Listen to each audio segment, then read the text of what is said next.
بيض سجق من الداخل، وخدت وش تسوية الأولاني وده الوش التاني. تاخد بقى المكونات بتاعتها، طماطم والفلفل الرومي، اللي عايز فلفل حار برضو بحط له فلفل حار، وده الزيتون. هتعمل ايه دلوقتي؟ هعمل لك فطيرة بالسجق جميلة، وبعدين بتتاخد على مرحلتين برضو. الحشو الداخلي والحشو اللي هي بتتفنش بقى بتبقى ايه بشكل البيتزا الطبيعية التانية. فلفل وطماطم وزيتون وجبن من فوق الوش، بتطلع بشكل جميل.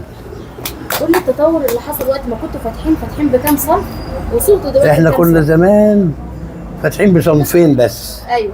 صنف اللي هي التقلية والبيض والحلوة المهلبية، زمان مسمينها بلوزة. بلوزة دي بقى ايه، هنعمل الفطيرة اللي هي ام سجق. ليه؟ والدي ما شافش اللي هي ام سجق ديت ولا التطور بتاعها.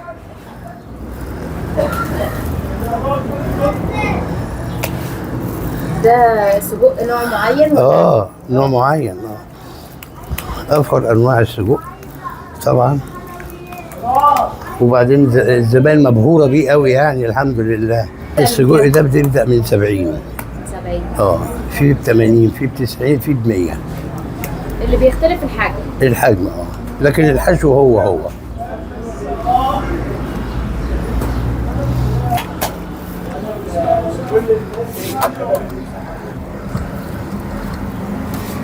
دي كده اول مرحله. دي اول مرحله. تاخد وقت قد ايه بقى الوش الثاني؟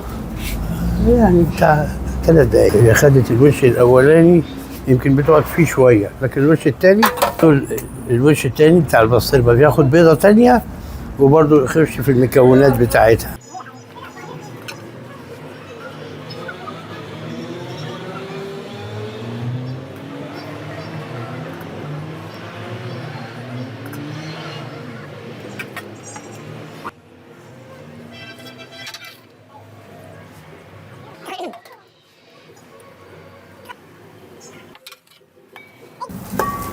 ايه الجمال ده بقى؟ احكي لنا بقى يا حاج، قول لنا ايه الجمال ده؟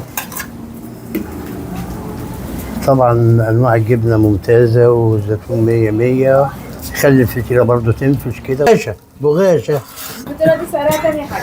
70 جنيه.